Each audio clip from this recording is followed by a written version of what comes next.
conférence du Cercle Jean Jaurès. Très content de recevoir Richie Thibault. Je vais vous annoncer aussi des bonnes nouvelles, c'est qu'on a un programme pour la suite. On a au moins 2 personnes, c'est-à-dire au mois de février, on a Yves Frémion qui arrive. Yves Frémion va être particulièrement content de le voir parce que c'est un idole de jeunesse. Pour tous ceux qui ont connu la grande époque de Fluide Glacial, il écrivait les 2 pages centrales, il y avait les marches qui étaient le jour. Par contre, je l'ai vu à la soirée du PEPS, c'était une groupie qui rencontre c'est mon Mick Jagger.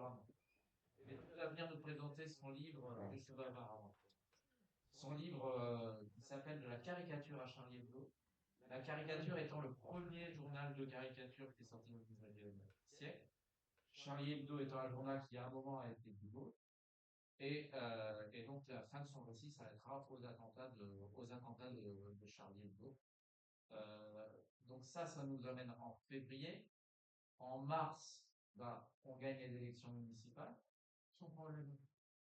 Et en avril viendra un monsieur qui s'appelle Patrick Fardial, peut-être entendu parler, qui viendra nous expliquer ce qu'est l'écologie sociale et en quoi, quelle particularité il donne à cette écologie-là par rapport aux autres écologies que lui sera au taxe d'environnementaliste plutôt, et il nous expliquera pourquoi l'écologie ne peut être que anticapitaliste, il ne sera pas. Ensuite, on a un monsieur qui va revenir, qui était venu, qui avait été le premier conférencier, qui est Jean-Louis Absel, qui avait présenté à l'époque son livre sur la musique, et qui nous présentera cette fois un livre qui s'appelle L'Afrique des fantasmes, qui parle des fantasmes réciproques entre les Maliens et les Français. Alors, comment les Maliens se représentent les Français, comment les Français se représentent les Maliens, et ce jeu d'aller à retour. On aura peut-être selon que si on gagne pas les tout change. On aura peut-être Mireille Fanon qui va venir, donc de France. Et on aura aussi c'est Corinne qui devait la faire venir. Donc je vous dis aussi bonjour de la part de Corinne qui avait très envie d'être là. Elle verra la captation. C'est une camarade de l'hospitalité. Et donc, on aura peut-être Monique Pinson-Charlot qui viendra nous voir. Donc, que du beau monde. Et qui nous présentera son dernier livre dont j'ai oublié le titre, mais c'est rigolo, c'est Comment les milliardaires détruisent l'emploi. Très belle page sur et je n'ai pas lu le livre, mais je l'ai en conférence à mars, c'était super. Aujourd'hui, on a Richie Thibault. Je suis très heureux de recevoir Richie Thibault, d'abord parce que c'est un camarade. Peut-être camarade C'est un camarade du PEPS, donc. C'est aussi un homme assez remarquable par sa maturité, qui a déjà un passé politique à un âge où moi, je plutôt à essayer de rencontrer des copines et j'y pense aussi. Et à me fabriquer des cigares. Et lui, il a déjà un passé politique. Voilà. Il a déjà une maturité que je n'avais pas, donc c'est assez impressionnant.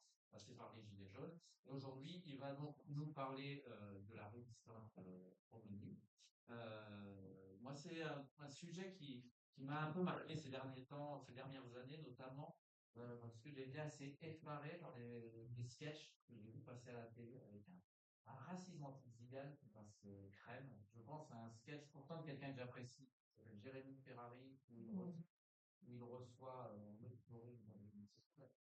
alors, c'est du Michel Leb. C'est du Michel Leb. Voilà.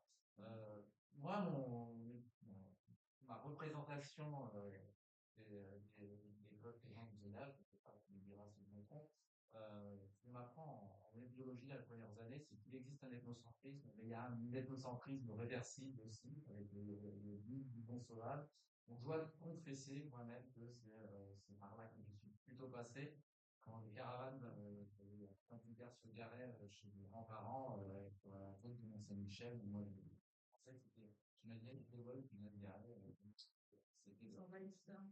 Ah, Les envahisseurs. non, pas des envahisseurs. Moi, j'avais envie d'aller fureter, d'aller trouver une copine gitane. Voilà. Non, j'ai trouvé beaucoup mieux. Chose où pardon. Oui, une Bretonne. Ah. Euh, et donc voilà, il y avait un peu ce beau mythe romantique. Et la lutte contre l'antisémitisme, on en reviendra avec le nom, elle est vue par la BD. Un grand anthropologue qui s'appelle Tintin, un grand voyageur, un ami qui s'appelle le capitaine Haddock et qui, contre tout le monde, a autorisé une famille de habitants à s'installer dans les jardins de Moulinsart. Et donc, ça a été mon premier réveil au racisme anti-tzigane. Et ça continue par la BD avec ce personnage magnifique, des volumes BD qui s'appelle le Docteur Fatalis, qui est le meilleur méchant de l'univers Marvel, mais qui est méchant parce qu'on a fait du mal à sa famille.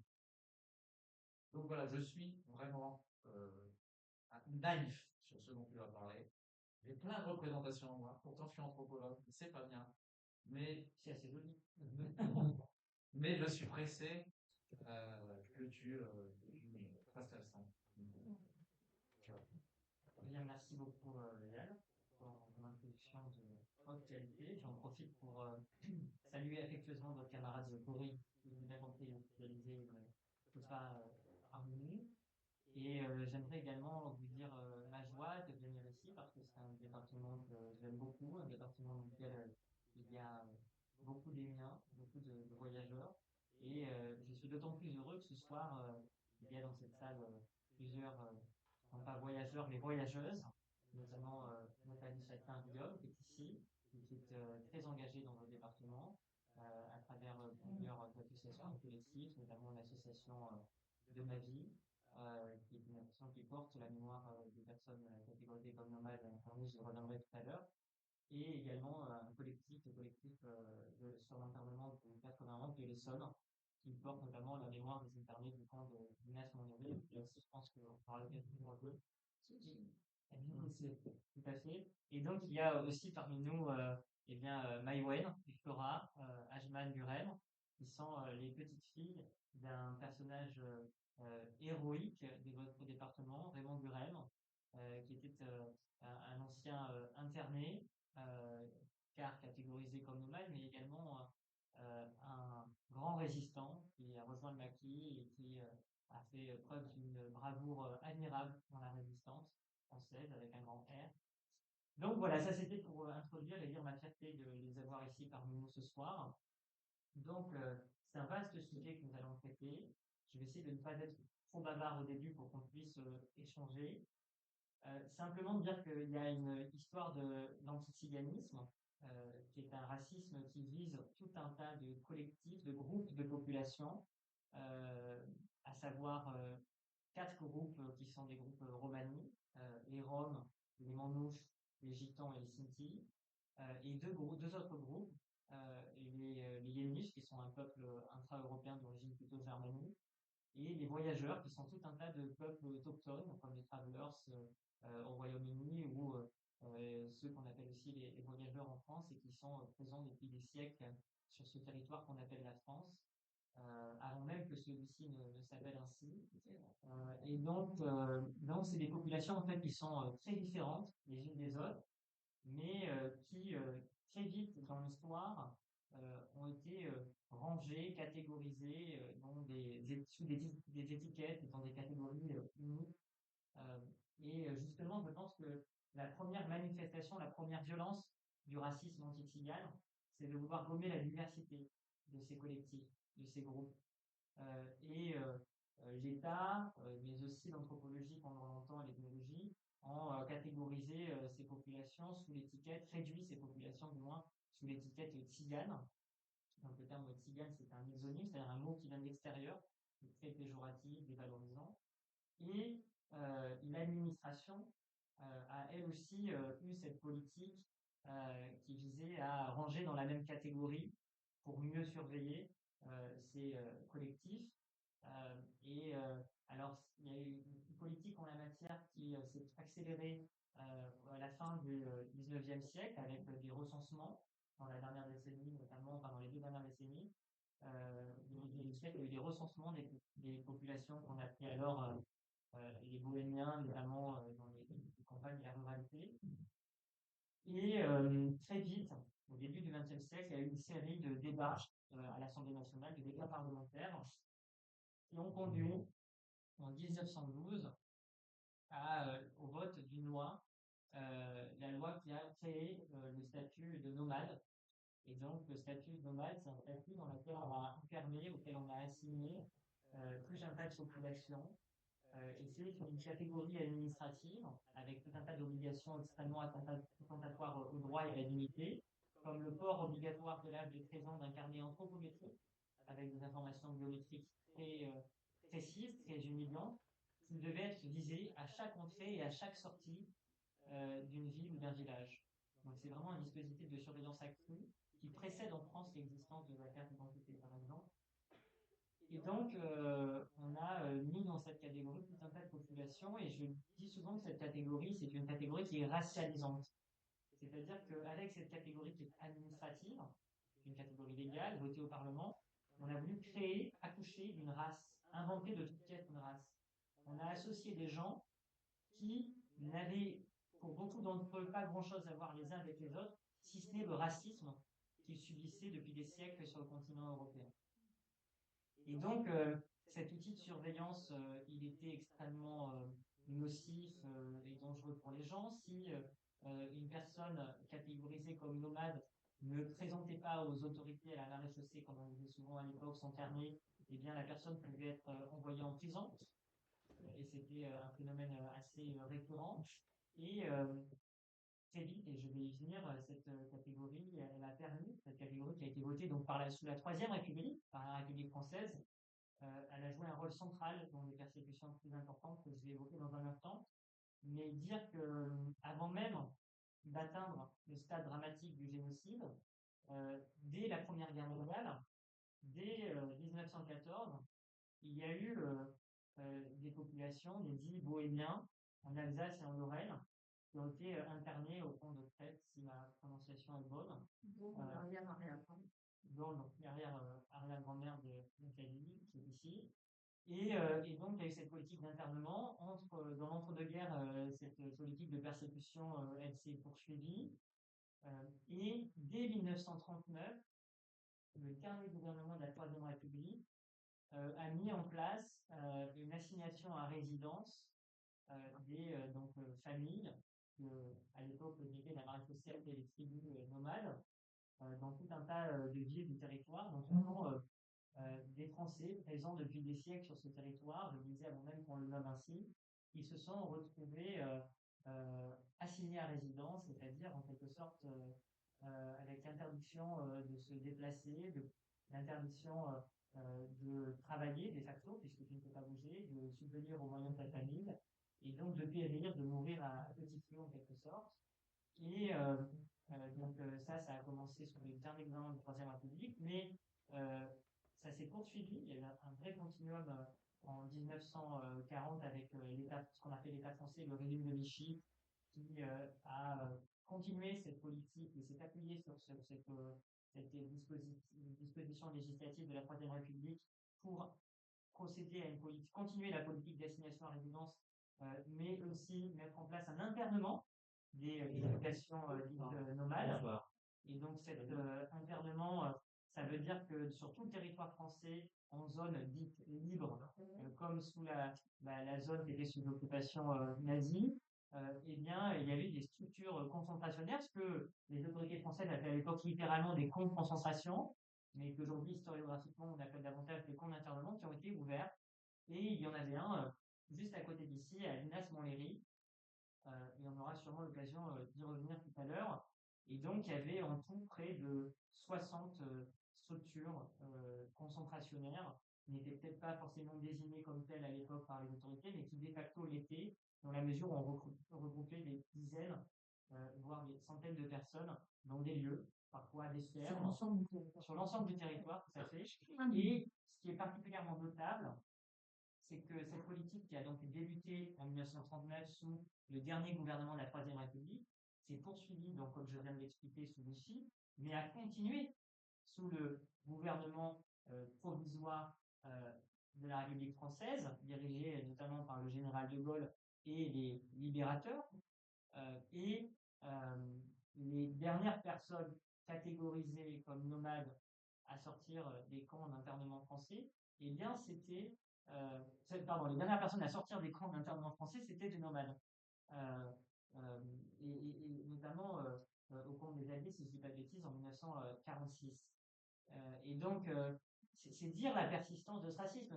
Généralement, en histoire, quand on fait des recherches sur la guerre, sur la Seconde Guerre mondiale, il y a des séparations très claires entre les trois régimes, entre la Troisième République, le Vichy et le gouvernement provisoire de la République française. Le seul élément de continuité politique entre ces trois régimes que tout oppose par ailleurs, c'est l'antiziganisme et les persécutions contre les groupes nomades. Et ça dit quelque chose de la prégnance, de la persistance, de la virulence et de la violence de ce racisme. Et donc les gens ont beaucoup souffert dans ces camps. Si on prend l'exemple, mais tout à l'heure elles y reviendront, Maïwenn et Flora de leur grand-père, Raymond Burel, ils venaient d'une famille de circassiens, notamment qui circulaient autour de la Normandie, et une famille qui a fait diffuser le cinéma dans les campagnes françaises. Donc une famille qui vivait bien, une famille qui était particulièrement à l'aise, qui avait un mode de vie confortable, qui avait des revenus réguliers de par ses activités, et ayant été raflés par les autorités françaises, puis déportés, si je puis utiliser le terme dans un sens littéral, hein, sans la connotation historique, jusqu'à la gare de Brétigny, côté d'ici, pour ensuite être conduits dans des camions, si je ne dis pas de bêtises, jusqu'au camp de Linas Montlhéry. Aussi à pied tout à fait. Et donc, ces personnes-là ont été internées et dans ces structures concentrationnaires, les gens, comme je le disais tout à l'heure, mouraient à petit feu et subissaient des choses extrêmement graves, violentes. Moi, j'ai recueilli le témoignage récemment d'une femme qui est toujours vivante, une femme qui est extrêmement charismatique, une femme très forte, une femme pleine de dignité qui s'appelle Maria Louise Boni, qui est une femme d'origine yéniche, qui vit en ce moment près de Bourges, qui vivait d'ailleurs quand elle était enfant près de Bourges avec sa famille, et qui a été internée dans plusieurs camps de concentration français, notamment à Rivesaltes, et avec des amis cet été, notamment mon ami dont je vous parlerai tout à l'heure, avec qui je travaille beaucoup, qui est chercheuse au CNRS, Lise Soineau, on a eu l'occasion de recueillir son témoignage cet été, et elle racontait que dans ces camps français, il y avait notamment des sévices et des tortures qui étaient infligées aux internés. Elle racontait notamment qu'un jour, elle a vu, et ça c'est particulièrement dramatique, son frère, un de ses frères, qui avait fait des grimaces, qui avait héroïquement tenté de s'évader, être récupéré par ceux qu'elle appelait les policiers et être attaché sur un poteau au milieu du camp et ayant reçu des coups de martinet devant ses parents. Les parents ont été récupérés et ses frères et sœurs, à ce jeune homme, cet adolescent, cet enfant, et étaient obligés de regarder un des leurs, leur fils, leur frère, se faire torturer. Et donc, je vous dis ça pour que vous compreniez la charge traumatique qui existe toujours entre les voyageurs ou voyageuses, ceux qu'on appelle administrativement les dirigeants du voyage, et les institutions de la République française et l'État français. Parce que oui, comme le disait d'ailleurs très bien Raymond Burel, ce n'est pas, il disait pour le reprendre, les nazis qui nous ont enfermés dans des camps en France, c'est la police française. Et vous savez, dans les années 50, 60, après la guerre, ces policiers qui surveillaient, ces geôliers qui surveillaient ces gens dans les camps, eh bien, venaient tabasser, harceler les anciens internés. Et Raymond en a fait les frais, si bien que la police l'a harcelé pendant plusieurs décennies, jusqu'à sa mort, quelques années avant sa mort. Des gendarmes sont venus dans sa caravane le matraquer, le malmener et le maltraiter. Et à l'heure actuelle, il n'a toujours pas, du moins sa famille, puisqu'il n'est plus parmi nous, obtenu justice et réparation. Et donc, il faut quand même avoir à l'esprit que, après les génocides qu'on a connu durant la Seconde Guerre mondiale, notamment le génocide des Juifs, la Shoah, il y a eu une politique des États européens, une politique de réparation, d'excuses. Les États se sont excusés publiquement, ont essayé de reconnaître euh, de la bonne manière ou pas, chacun émettra le jugement qu'il souhaite. Mais en ce qui concerne les dits nomades en France, mais les Roms et les voyageurs à l'échelle de l'Europe de manière plus globale, il y a une politique de déni.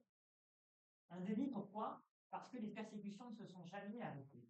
Elles ont juste pris d'autres formes, on va y venir dans quelques instants. Et les protagonistes, les auteurs de persécutions lors du génocide, étaient les mêmes que les auteurs de persécutions à la dite libération, sachant que, comme expliqué précédemment, la libération, ce n'était pas pour tout le monde. En 1944, il a fallu attendre près de 2 ans pour lancer du nomade en France. Et c'est quand même assez grave, je ne sais pas si j'arrive à en faire prendre la mesure, que les personnes qui sont vos geôliers continuent à vous harceler, à vous tabasser, à vous malmener.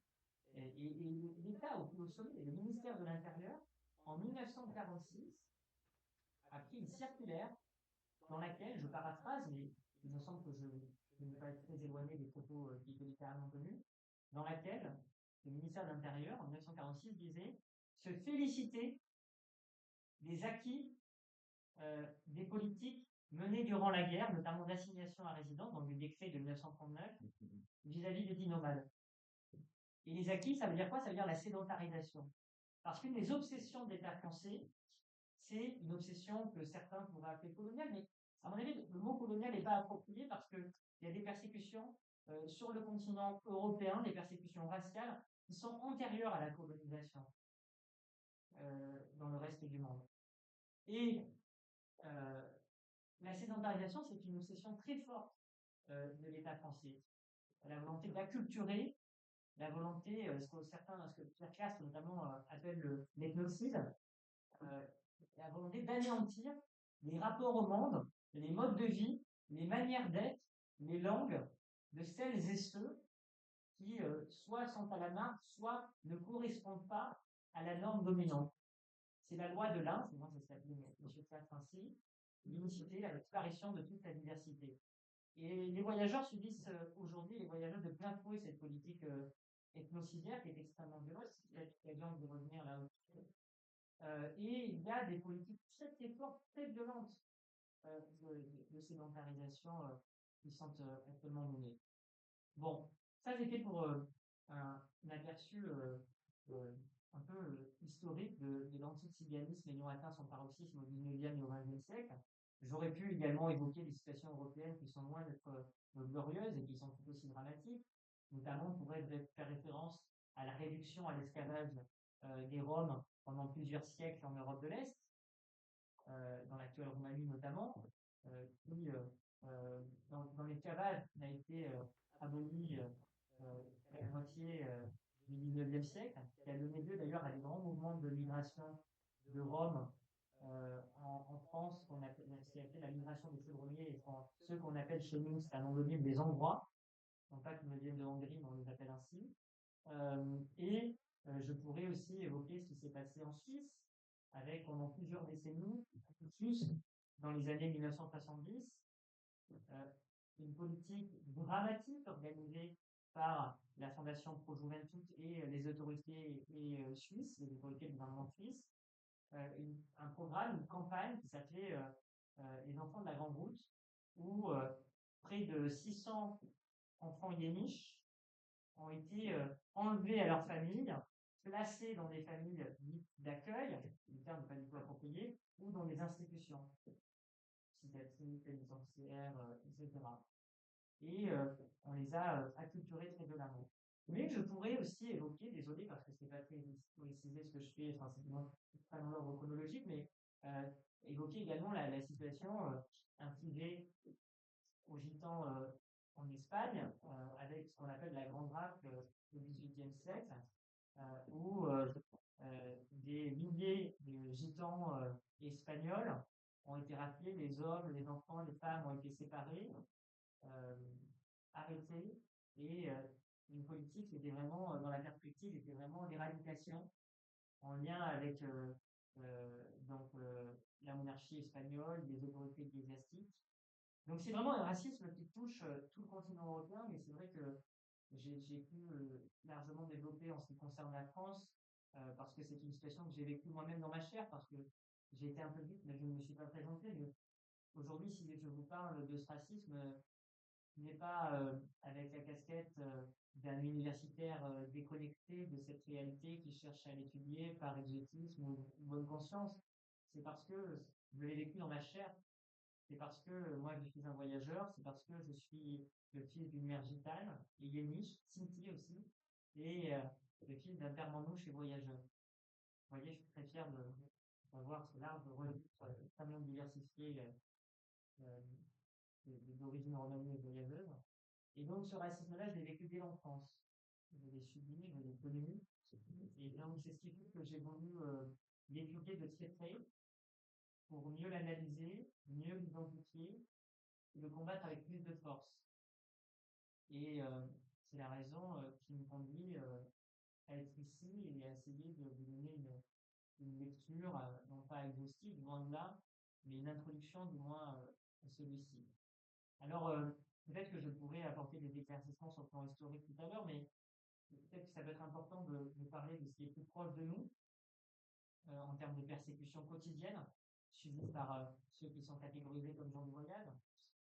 Peut-être faut-il d'ailleurs vous expliquer d'où vient cette catégorie, parce que la catégorie donc, des nomades, dont je vous ai parlé précédemment et qui a été assez centrale dans la politique génocidaire contre les Roms et les voyageurs, elle a disparu en 1969 parce que, en fait, il faut savoir que les Roms, les Manouches, les Gitans, les Sinti, les Inuits et les voyageurs sont loin d'être un peuple uniquement persécuté. Ce sont des groupes, ce sont des collectifs résistants, résilients. En ce sens, il y a chez nous une grande débrouillardise, une grande vaillance et une grande faculté, une grande intelligence à sortir des dispositifs de surveillance. Et donc, après la guerre, beaucoup de personnes concernées avaient réussi à s'évader, s'échapper de la catégorie extrêmement restreignante de nomades pour entrer dans des catégories moins attentatoires au droit comme la catégorie de forain, par exemple. Et donc, face à ça, l'État a décidé d'instaurer une nouvelle catégorie administrative avec une loi ayant été votée en 1969 et dont le décret d'application date de 1970, qui a donc créé cette nouvelle catégorie de gens du voyage. Et donc, on a fait rentrer dans cette dernière tous ceux que l'on appelait précédemment les nomades. Et donc, il y a également eu une surveillance accrue qui allait de pair avec ce dispositif. Les politiques de fichage se sont poursuivies, des formes différentes. Le carnet anthropométrique a été remplacé par un carnet et un livret de circulation qui devait être lui aussi signé très régulièrement, non pas à chaque déplacement, comme c'était le cas pour le carnet anthropométrique, mais une fréquence très régulière dans les commissariats et les gendarmeries, et dans le port était obligatoire jusqu'à l'âge de 16 ans. Et donc, à partir de l'âge de 16 ans, pardon. Et donc, ça veut dire quoi? Ça veut dire que, de facto, lorsque vous apparteniez à ce qu'on appelle aujourd'hui la dite communauté des gens du voyage, vous étiez traités comme délinquants et criminels. Dès votre naissance, vous étiez destiné, non pas quotidiennement, mais très régulièrement, à aller dans les commissariats et les gendarmeries pour une seule raison. Parce que le crime, le délit que vous aviez commis, c'est le délit d'être vous-même. C'est le délit d'être voyageur. L'État français a criminalisé un mode de vie, une manière d'être. Et donc ça, c'était une politique qui a eu des conséquences dramatiques. Beaucoup de personnes, comme c'était le cas avec le carnet anthropométrique, ont été emprisonnées pour défaut de présentation ou de port du livret du carnet de circulation. Et tenez-vous bien, qui est quand même assez dingue, et qui pourrait paraître assez irréaliste, c'est que ce carnet et ce livret de circulation ont été abolis très récemment. Et ils ont été abolis, non pas du fait de l'État et des institutions, mais du fait des luttes des voyageurs et des voyageuses. S'il n'y avait pas eu des voyageurs et des voyageuses qui avaient dit ça suffit, on ne veut plus être criminalisé, surveillé de cette manière, eh bien, cette politique serait encore en vigueur. Et donc, en 2012, les voyageurs, les associations de voyageurs, notamment l'association France Liberté Voyage de Nouveau Voyage, mais aussi beaucoup d'autres associations avec plusieurs avocats, notamment l'avocat Henri Braun, qui va Paris, en saisie le Conseil d'État pour faire annuler en partie les dispositifs de la loi de 1969 et notamment l'obligation de faire viser régulièrement dans les commissariats et les gendarmeries ce carnet et ce livret. Et donc, ça a été une bataille de longue haleine. Au début, le premier arrêt, alors, je ne suis pas juriste, mais oui, c'est un arrêt que le Conseil d'État prend, puisque le tribunal administratif prend des ordonnances. Je suis un peu aux yeux à ce niveau-là parce que je sors d'une lutte dont je vais vous parler tout à l'heure, et qui est en lien avec les juridictions. Oui, carnet, on parle parce que il y a bien eu ce carnet de première nomination de SDF, sans domicile fixe concernait les Alors, je vais y revenir, mais juste avant, donc pour finir sur cette histoire de cellules pour abolitionniste pour l'abolition de ces politiques de surveillance, attentatoire aux droits et à l'égalité, il y a eu donc ces saisines du Conseil d'État, euh, donc c'est des questions de priorité constitutionnelle, pour dire qu'il y a des dispositions de la loi de 1969 qui étaient incompatibles avec des principes constitutionnels comme l'égalité en droit des citoyens. Et donc, il y a eu un premier arrêt en 2012, si je ne dis pas de bêtises, mais Nathalie Marin-Prince, c'est le cas, qui a annulé en partie ces dispositions. Certaines d'entre elles, mais pas toutes. Le carnet était toujours obligatoire, mais devait être renouvelé moins régulièrement, seulement tous les 3 mois. Enfin, je dis seulement parce que c'était beaucoup plus fréquent précédemment. Mais par contre, le Conseil d'État, au début, n'a pas annulé des dispositions extrêmement graves. Ils sont restés très tardivement, comme le fait qu'il y avait un seuil, un quota de 10 gens du voyage autorisés dans les communes françaises. Il ne pouvait pas y avoir plus de 3% de voyageurs rattachés, domiciliés, rattachés à ce qu'on appelle désormais le CCAF d'une commune. Je ne sais pas si là aussi, on mesure la portée de ce racisme et de cette violence. C'est comme si on disait, eh bien, il ne peut pas y avoir 3% de juifs, plus de 3% de juifs dans cette commune, plus de 3% de musulmans, plus de 3% de personnes ayant la peau de telle et telle couleur. C'est complètement délirant. Et donc, ces dispositifs se sont maintenus. Il a fallu attendre jusqu'en 2017 avec la loi qu'on en a appelée égalité et citoyenneté, l'abrogation de la loi de 1969 et donc l'abrogation du carnet et du livret de circulation. Je ne sais pas si vous réalisez que jusqu'il y a quelques années encore, en 2017, il y avait des populations, des centaines de milliers de personnes criminalisées de facto, parce que ils avaient commis le crime de naître dans une famille de voyageurs, et donc qui étaient exposés à une surveillance quotidienne de par les services de police. Il faut savoir que les carnets anthropométriques et les carnets livrés de circulation étaient centralisés au ministère de l'Intérieur, dans ce qu'on appelle fichier central du nomade, lui, qui a sûrement été appelé, enfin, moi je ne sais pas si ça a été appelé ainsi, mais une sorte de fichier central des gens de voyage. Et donc, effectivement, pour la question, en fait, dès 1912, pourquoi je dis qu'il y a l'invention artificielle d'une race, on a rangé donc des personnes d'origine romanie, on a mis des Yéménites, on a mis des voyageurs dans cette catégorie, mais on a aussi mis des maçons de la Creuse, on a aussi mis des gens dans les Pyrénées et la Transhumance, on a aussi mis des marchands ambulants chinois, on a aussi mis des sans-abri. Jean Genet, par exemple, cet illustre auteur, à qui on doit notamment le splendide journal d'un voleur, eh bien, il le raconte dans ce bouquin, avait beaucoup de camarades qui étaient un peu des vagabonds, on va dire, qui avaient l'obligation de porter ce carnet. Et notamment, il raconte une scène dans ce bouquin où, à la frontière espagnole, il doit présenter, avec un certain de ses compagnons de route, présente ce qu'il appelle cet abominable carnet informatique.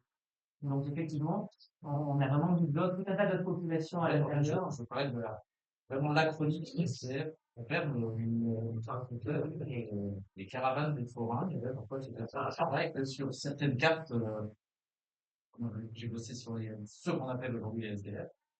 Et ce que me disaient les livres d'histoire de la République, c'est que cet acronyme était sur ces cartes. Alors, c'est possible, j'avoue que je ne suis pas spécialiste de la réduction, de la législation sur le supermarché économique et ses lignes de circulation. Néanmoins, effectivement, administrativement, les personnes catégorisées comme telles étaient également souvent considérées comme sans domicile fixe. Moi, j'ai récupéré une carte de la SNCF qui avait mon arrière-grand-mère Maria Azaïs, qui a été internée au Grand Jargeau. Et j'ai récupéré cette carte qu'on m'a donné à me rendre compte, et c'est vrai que sur cette carte figure l'inscription sans domicile fixe. Donc effectivement, il y a une histoire qui est évidemment corrélée. Ça existe même, comme on dit, donc il y a une histoire croisée en la matière. Voilà, c'est-à-dire que même avant les années 80, les clochards, on ne les appelait pas les. Tout à fait. Donc, non, non, il y a une histoire qui est sûrement croisée, et qui se fait, enfin, vous savez, quand vous vous intéressez aux persécutions anticyganes, il faut vous dire que c'est pas les travaux de recherche qui manquent. Donc voilà, mais peut-être que pour continuer, et après je vais essayer de raccourcir, parce que j'étais un peu lent, mais pour maintenant parler du présent, ce qui me semble assez important. Voilà, c'est pas juste de l'histoire anticyganisme, c'est une actualité des persécutions extrêmement violentes, extrêmement fortes. Dans les années, je suis obligé de faire un petit détour historique encore, c'est un peu une déformation parce que j'ai fait une licence en histoire avant de faire désormais de l'anthropologie. Mais donc, vous avez eu des lois extrêmement graves en 1991 et en 2000, la deuxième loi de sens, c'est début des années 2000. En 2000, voilà, en 2000 tout court. Donc en 1991 et en 2000, vous avez la première loi Besson et la deuxième loi Besson, qui sont des lois qui s'inscrivent dans la logique d'ethnocide dont je vous ai parlé précédemment. Et on a, à mon sens, tout le monde n'est pas d'accord à ce sujet, la sédentarisation. Et ces lois, elles ont mis en place une politique d'encampement et d'assignation à résidence contemporaine des voyageurs et des voyageuses en France. Ça veut dire quoi? Ça veut dire que ces lois ont officialisé le fait que les voyageurs, les voyageuses étaient interdites et sont toujours interdits de l'écrasante majorité du territoire hexagonal. Je m'explique. Après la guerre, vous avez eu tout un tas d'arrêtés municipaux les arrêtés d'interdiction de stationner des nomades dans les communes. Si bien qu'il y a une statistique de la chercheuse Pajot qui dit que plus de 95% le chiffre exact des communes françaises avaient pris des arrêtés en ce sens. Et donc, il était interdit pour les dits nomades de circuler dans ces communes.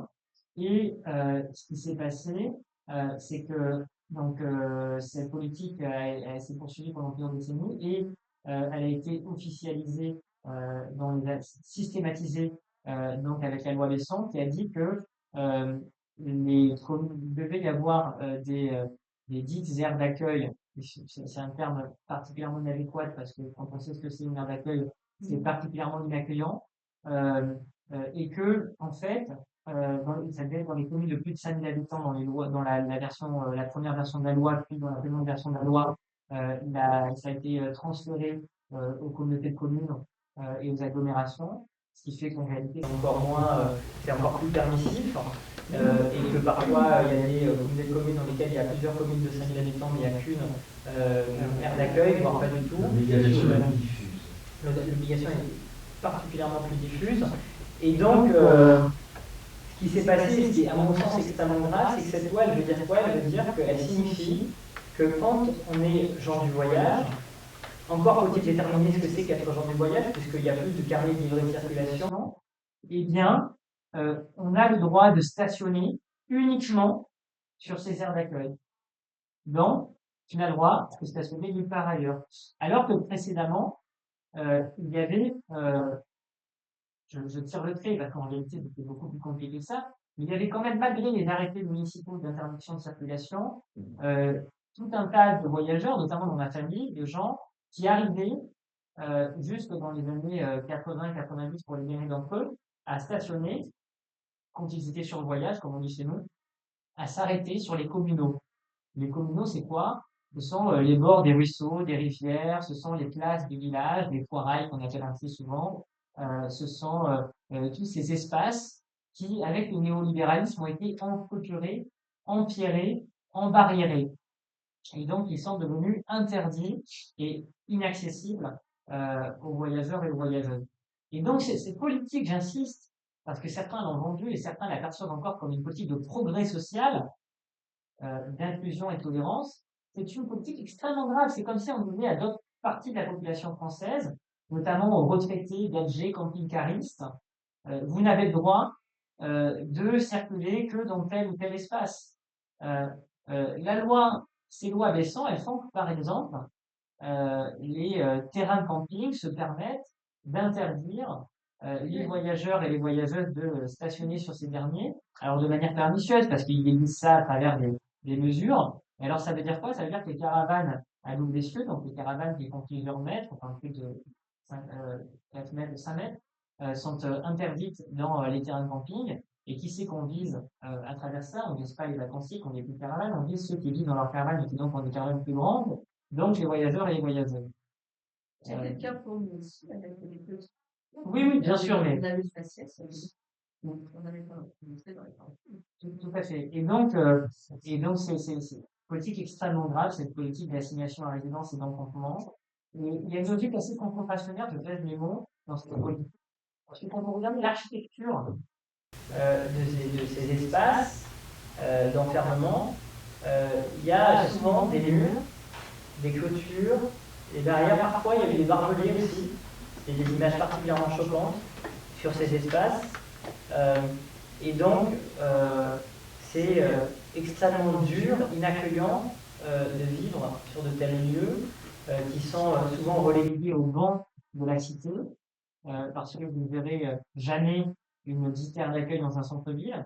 Elles sont toujours en périphérie, très éloignées des regards, parce qu'il ne faut pas voir ces gens dont le simple regard serait insupportable.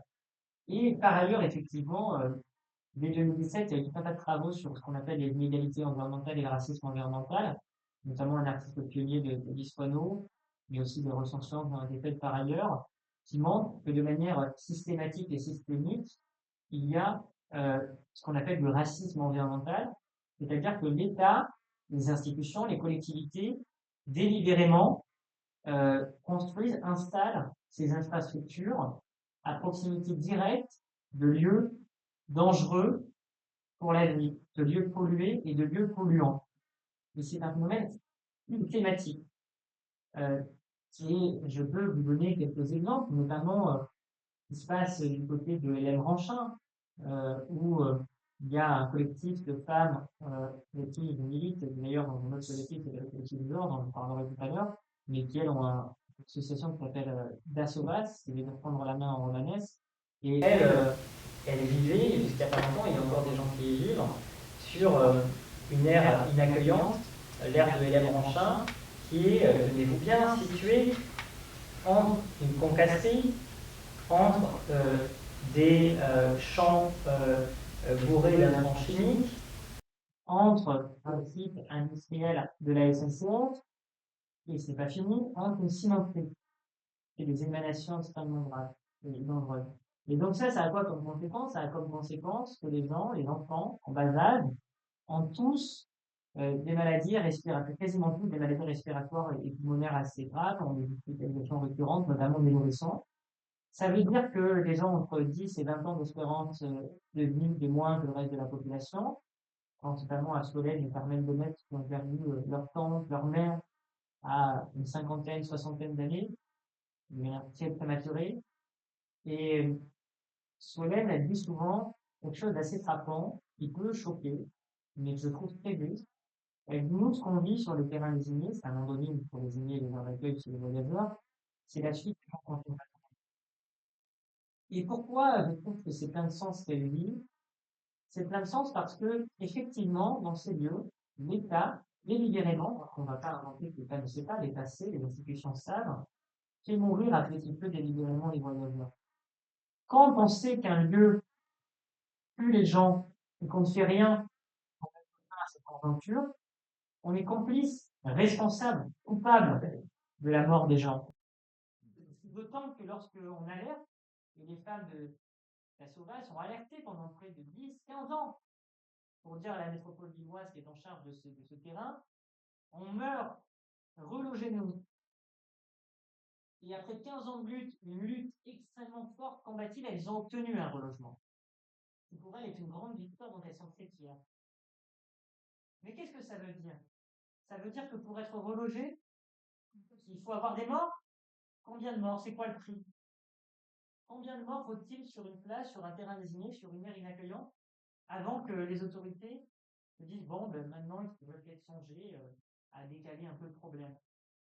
Mais je pourrais aussi vous parler d'une aire que j'ai visitée lorsque j'étais attaché parlementaire et que j'ai rédigé le premier rapport parlementaire sur l'antiziganisme en France, de l'ère de Gilles Parisi, en Seine-et-Marne, qui est installé dans une zone industrielle et économique, et qui est à proximité d'un site industriel, une usine de verre, si je ne dis pas de bêtises, qui en fait commence à tourner dès 3 à 5 heures du matin,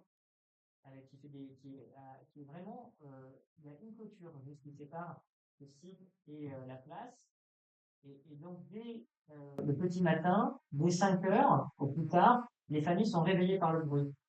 Et toute la journée, elles doivent s'auto-séquestrer, s'enfermer chez elles, parce qu'il y a des poussières en continu, dangereuses, notamment l'été, qui rentrent dans leurs poumons. Mais je pourrais aussi prendre un autre exemple, celui de l'aire de Petit-Quevilly, à proximité de Rouen, qui est toujours en service, si je peux le dire ainsi, et qui est là un exemple particulièrement éloquent, parce que vous avez sûrement tous entendu parler du dramatique incendie du Brisol, du site cassé Célézo à Rouen en 2019. Mais ce que vous ne savez sûrement pas, peut-être pas du moins, c'est que le premier lieu d'habitation, le premier lieu de vie, celui qui était le plus à proximité directe de ce site industriel dangereux qui a explosé, eh bien, c'était donc une dite aire d'accueil, une accueillante, aire de Petit-Quevilly. Et l'État, lorsqu'il y a eu cette explosion, cet incendie, et ça a été annoncé dans tous les médias, a dit on évacue les habitants, on les met en sécurité. Par contre, quand les voyageurs ont voulu partir, les effectifs de police sont venus à la rencontre et leur ont dit vous ne partez pas avec vos caravanes, donc vous restez là. Parce que si tu ne pars pas avec ta cantine, à un moment donné pour venir la caravane chez nous, eh bien, comme si tu abandonnes ta maison, parce que ta cantine, c'est ta maison. Et donc, en gros, on les a fait rester là, à respirer pendant plusieurs heures, des jours, à inhaler des fumées toxiques et extrêmement dangereuses. Donc voilà une des manifestations de l'antiziganisme contemporaine, qui est le racisme environnemental. Mais tout un tas d'autres manifestations de ce racisme. Je pourrais parler en particulier du traitement de la police, qui n'est pas sans lien avec le fichage administratif des surveillances policières de la fin du 19e et du 19e siècle, parce que les permis de circulation, comme je l'ai dit tout à l'heure, et enfin, les permis complémentaires que les permis de circulation, eh bien, valaient les contrôles et des visites actives chez les familles voyageurs, les familles voyageuses. Donc, quand les personnes avaient un défaut de type de circulation, elles étaient souvent condamnées et envoyées à prison pour des peines plus ou moins courtes. Et donc, vous avez aussi eu des institutions qui se sont créées, dont je disais le fichier central des nomades au niveau national, mais de manière beaucoup plus contemporaine, pour vous dire que ça va continuer, corrélé à ces catégories administratives. Vous avez eu des organismes d'État extrêmement puissants, policiers, rattachés au ministère de l'Intérieur, dont la charge unique était la surveillance et la répression des voyageurs. Vous avez eu une commission interministérielle dont je n'ai plus l'intitulé exact de lutte contre la criminalité itinérante, qui a été créée par une circulaire ministérielle au début des années 2000, et dont la prérogative, la charge, était de surveiller la délinquance qui serait itinérante, comme si les voyageurs avaient dans leur gène des formes de délinquance propres, singulières.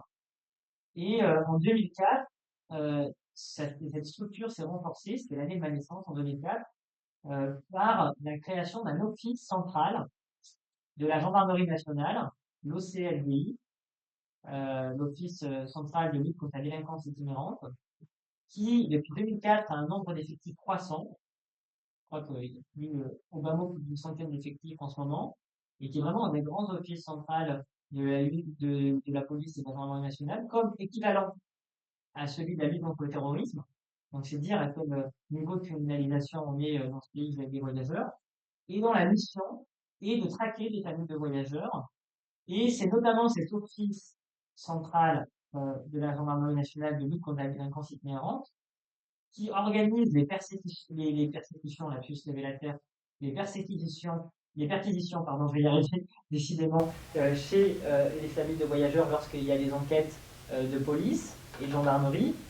Et la spécificité, c'est que vous tous ici réunis, enfin du moins la majorité d'entre vous, puisqu'il n'y a pas que des Galgés ici présents, c'est-à-dire des gens qui ne sont ni Roms ni voyageurs, quand vous êtes engagé dans une affaire judiciaire, ou moins une enquête policière, et que cette dernière doit nécessiter une intervention, une perquisition, vous avez euh, des policiers, deux gendarmes qui viennent chez vous, peut-être plus, et qui procèdent à cette perquisition. Par contre, lorsque vous êtes catégorisé comme gens du voyage, quasi systématiquement, et moi je l'ai connu dans ma famille, c'est le GIGN qui est envoyé.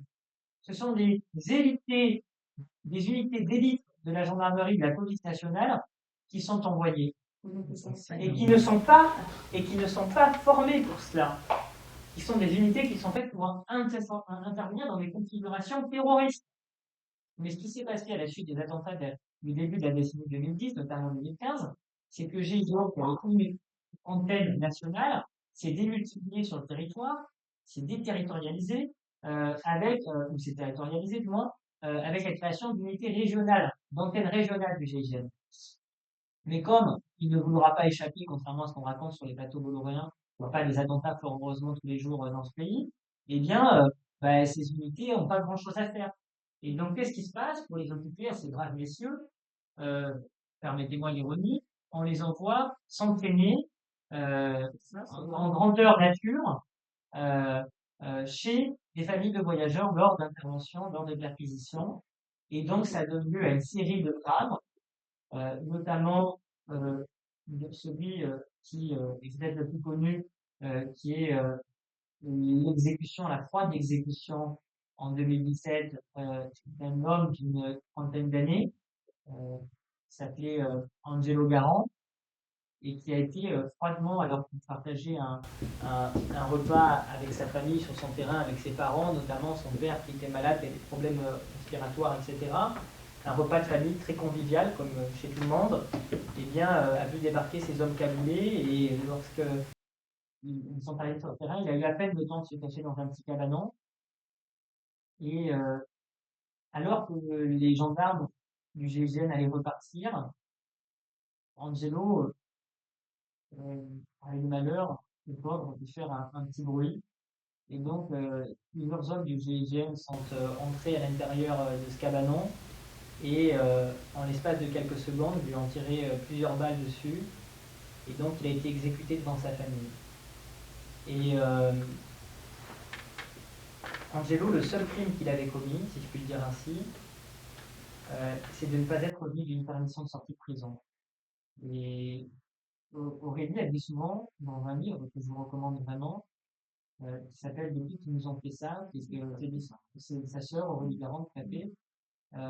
Elle a écrit un livre qui s'appelle Depuis qu'ils nous ont fait ça, aux éditions du Bout de la Ville, et elle raconte que, en fait, son frère, c'est pas, il n'a pas refusé de revenir d'une permission de prison. Et elle dit quelque chose que trop fréquent, elle dit mon frère, il a déserté. Il a déserté à un lieu dans lequel on a tué un petit feu. Parce que Angelo, il a passé la majeure partie de sa vie adulte enfermé derrière les barreaux. Et donc Angelo, il a connu pour la majeure partie de sa vie la prison, puis on lui a ôté la vie, volé la vie, devant sa famille. Mais c'est vrai que sa sœur se bat avec beaucoup de courage, beaucoup de force, beaucoup d'unité, et pour moi c'est un modèle exceptionnel, et j'aimerais lui dire encore une fois, comme je le fais à chaque une de mes interventions sur l'antiziganisme, merci Aurélie, parce que tu as donné la force à beaucoup de familles de voyageurs qui avaient subi chez elles des crimes policiers, parce qu'il faut savoir que proportionnellement, les familles de voyageurs sont des groupes, des populations, des collectifs qui sont le plus ciblés par les crimes policiers et les crimes de la gendarmerie. Et jusqu'alors, le gens n'en parlait pas, ou très peu.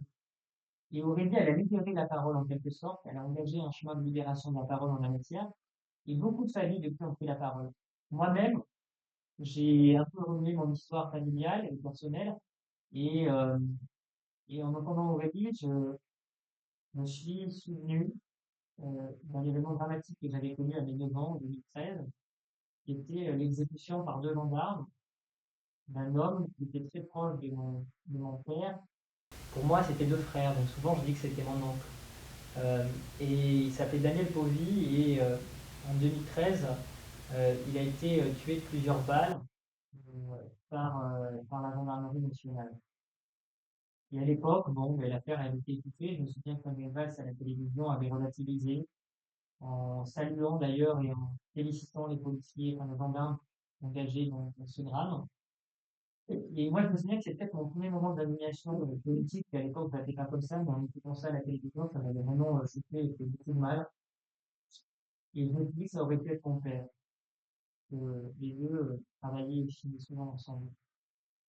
Et donc, mais pour en revenir au GIGN, beaucoup plus proche de vous, euh, à Saint-Germain-les-Arpajans, chez Raymond Burel, et c'était chez Maïwen et Flora, on en a parlé dans quelques instants, eh bien, il y a eu l'année dernière des unités d'élite de la gendarmerie dans le GIGN, et peut-être d'autres, je ne vais pas m'avancer, mais sûrement la BRI ou le RAID, et les CRS qui ont été déployés massivement, plusieurs dizaines. C'était une opération militaire, un véritable commando, et qui ont été envoyés simplement pour arrêter un jeune homme d'une vingtaine d'années qui avait le malheur de faire des petits larcins. Euh, et donc, pour arrêter un jeune homme, on a déployé des unités antiterroristes. Il y avait des hélicoptères au-dessus des terrains qui disaient, en gros, si vous courez, on vous tire dessus. Il y avait des tireurs d'élite positionnés dans le bois au-dessus de chez eux qui étaient prêts à faire feu si les gens s'enfuyaient. Et donc, c'est vrai que pour certains, la peine de mort a été abolie en 1981, mais pour les voyageurs, elle est encore en vigueur. Bon, je pourrais vous raconter beaucoup de choses sur l'antiziganisme et ses manifestations, mais je vais peut-être m'arrêter là. Je peux me permettre une remarque Ouais. pour en revenir à Aurélie et son frère. Il me semble que ce dont il était accusé, c'était pas grave du tout, en fait. Il me semble. Non, non, tout à fait. C'était C'était pas des, une infraction de la route. c'était vraiment des Ouais. délits mineurs, comme des délits routiers, comme des choses du genre ou C'est des pour petits larcins. justifier la réaction par rapport à un délit qu'on peut considérer comme mineur, prendre une amende, des choses comme ça. Enfin, quand bien même, Tout à fait. vraiment, Ouais. quand bien même ça aurait été grave. Ouais. Non, mais, Oh, tout à fait. Mais bon, Ça, c'est le problème, c'est que c'est fait par le sang, quoi. donc peut-être qu'on pourra en discuter en débat, mais juste avant, j'aurais bien aimé que Maïwen et Flora viennent ici euh, pour vous raconter des choses, parce qu'ils ont plein de choses à vous dire. Je vais prendre une chaise avec moi. Ah ben non, c'est bon, il y en a déjà deux. Ou, ça va? Ouais, mais c'est- parce que Maïwen et Flora, elles sont votre département, elles habitent à côté d'ici. Et avec Maïwen et Flora, je milite dans un collectif de jeunes élèves et voyageurs qui s'appelle ZOR, qui a été créé récemment. Et on lutte ensemble, on mène des combats, et j'aimerais qu'elle vous en parle, elle, parce que elles sont d'à côté de chez vous, et elles ont un courage, une force extraordinaire. ZOR, ça veut dire force chez beaucoup de gens chez nous, notamment chez les Roms et les Manouches en France. Et on a eu l'occasion de se rencontrer à la marche que son grand-père avait lancée, peut-être que tu pourrais nous expliquer ce que c'est. Et depuis, ben, on lutte ensemble, on mène des combats ensemble. Et ben, je voulais que tu Maïwan et Flora, que vous nous racontiez ben, qui était votre grand-père de Rennes et qu'est-ce qu'il vous a laissé comme héritage. Alors, bonjour tout le monde. Du coup, bah, comme vous avez pu constater, je m'appelle Naïma Najman, j'ai 17 ans. Je suis la petite fille de Raymond Burel. Donc, comme il a pu vous expliquer, Richie, l'année dernière seulement du camp terminal de la Saint-Denis. Alors, Mon grand-père, il ne parlait pas beaucoup de ça. Quand on lui demandait, c'est rien, ma fille, je serai plus tard, tout ça. Il n'était pas ouvert à ce débat-là quand on s'intéressait, ce qu'il a subi durant les camps de concentration, etc. Euh, il allait dans les lycées, dans le collège. Il essayait de faire connaître un peu partout. Mais nous, les petits-enfants, il n'a plus d'enfants. Il ne voulait pas nous en parler, je pense, pour pas nous blesser ou pour nous faire peur. Donc, il était ça veut rien. Jusqu'à ce qu'il sorte de lui, donc ça veut rien. Donc, c'est pas, c'est lui. Et il a sorti un livre en 2011, quelques mois après qu'il a commencé à découvrir. Il a fait pour une femme, interdit aux nomades. Donc, c'est un livre qui raconte sa vie, le parcours qu'il a vécu depuis petit, depuis de retrouver les sites internet, tout ça. Et il faut savoir que mon grand-père, c'était quelqu'un de fêtard. Toujours la fête, toujours souriant. Quand tu le voyais, tu n'avais pas l'impression qu'il avait une vie difficile comme ça, parce que il était un grand-père exemplaire. Donc en fait, tu pensais pas, quand tu le vois de loin, que tu connais pas son histoire, tu te dis, est-ce que c'est comme lui, il a vraiment vécu ce qu'il a vécu durant son enfance, ce qu'il en a traversé, tout ça. Et malheureusement, il nous a quittés en 2020, le Covid-19. Donc, avant de partir, il a dit à ses enfants, il aimerait bien que ses petits-enfants et ses arrière-petits-enfants continuent la flamme qu'il a amenée, surtout ce qui s'est battu pendant des années. Donc, nous, en tant que petits-enfants, je représente le collectif ZOR, etc., pour lui, pour qu'il sache que tout ce qu'il a fait pendant des années, ce soit perdu, et que, pour le rendre fier, pour dire que, ses petits-enfants, sont là. Il nous a pas fait ça, comme je l'ai dit, pendant des années pour rien. Et puis, pour un petit bénéfice aussi, pour se faire entendre, les violences policières aussi qu'on a, pour faire voir que la vie va être facile quand on fait partie d'un groupe dans du voyage. Et donc, nous, les petits-enfants, qui ont connu des violences judiciaires tout petits, quand ils venaient devant nous avec une famille, ils étaient là, oui, fixés, tu ne savais pas si par le film, tu ne savais pas si tu devais bouger pour regarder. Assez traumatisant pour nous parce que, comme il avait parlé au mois de novembre l'année dernière, il avait s'inquiété par GGL, donc on a dit, bon, on aurait pris ça, chaque discussion sur des enfants de 1 an, 2 ans, c'est pas, comment on peut dire ça? C'est pas trop exemplaire, et puis, j'en suis pour rien, en fait, donc, voilà. Et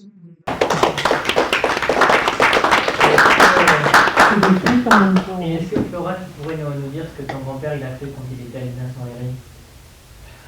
Bonjour, je m'appelle Laura Ajman-Durand, j'ai 21 ans, je suis la petite fille de Raymond Durand. Mon grand-père, comme ma soeur le disait, il a été interné dans les camps de concentration en Algérie. Et il s'est évadé plusieurs fois pour arriver à moi dans sa famille. Après, ils l'ont re-attaqué. Ils l'ont enlevé tout ce qu'il avait.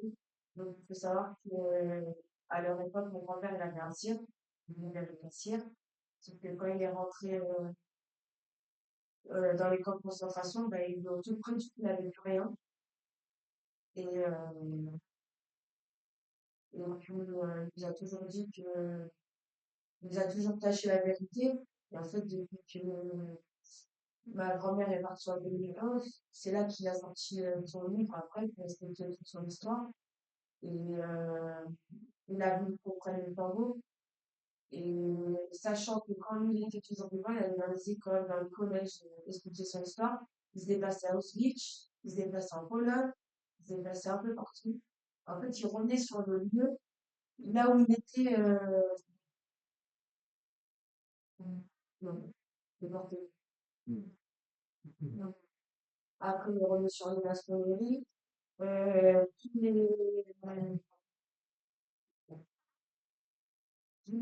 pas tous les mois, une fois par an, on fait une marche pour, en fait, tous les mois de novembre de chaque année, on essaye de faire le dernier week-end de novembre. On appelle plein de gens, tout ça, qui viennent un peu partout. On part déjà où il est situé, donc à Brétigny-Sorare dans son terrain. Et on marche jusqu'à pied, jusqu'à la gare de Bretigny, parce que c'est le trajet qu'il a fait quand il est sorti de l'Union Soviétique. On avait fait c'est ça, et il s'est installé donc un peu plus loin, pas loin. Et du coup, bah, tous les ans, chaque mois de novembre, le dernier week-end de novembre, bah, on marche.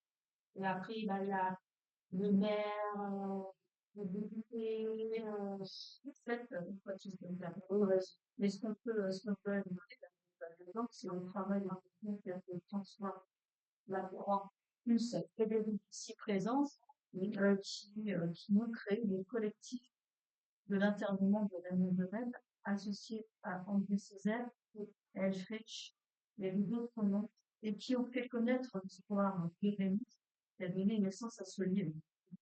Et ça date de des collectifs et puis des collectifs Ça fait 1969, mais ça rappelle il y a peur. qui ont, en fait, au départ, on identifiait beaucoup à François, etc.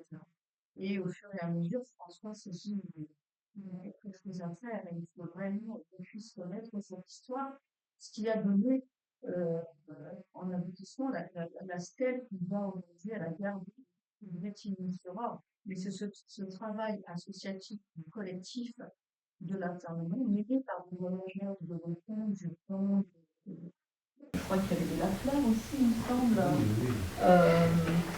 Qui ont les Reinhardt, c'était vraiment un groupe de voyageurs du coin en fait, qui ont fait connaître aussi l'histoire de ton grand-père qui a donné naissance aussi à ce bouquin et il ne l'a jamais lâché depuis.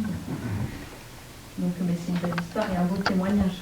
Merci beaucoup Nathalie pour ces précisions très importantes. Est-ce que Flora et Maïwen, vous pourriez nous dire aussi, parce que tout à l'heure quand on a un peu parlé avant de commencer, vous disiez que votre grand-père vous a toujours dit qu'il fallait jamais être à genoux toujours debout, c'était un de ces grands slogans. Il y a beaucoup de jeunes comme moi, et bon, je sais que ça vous inspire aussi tous les jours.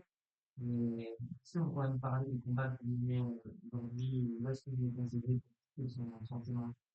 Alors, les combats qu'on mène aujourd'hui, c'est par exemple les violences policières, euh, le racisme, quand on va dans les lycées, des choses comme ça, en tant que personne normale, quoi, parce que donc en plus, dans le milieu humain, c'est vrai, parce qu'on va tous les pays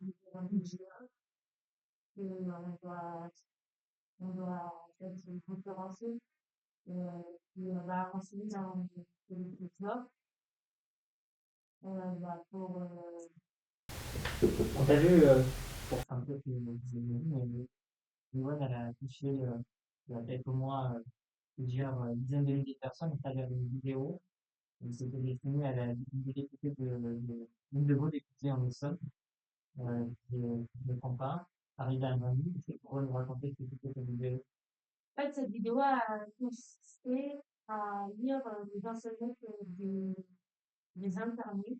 Et en fait, moi, j'ai vu donc la lettre de mon grand-père. Mon arrière-grand-père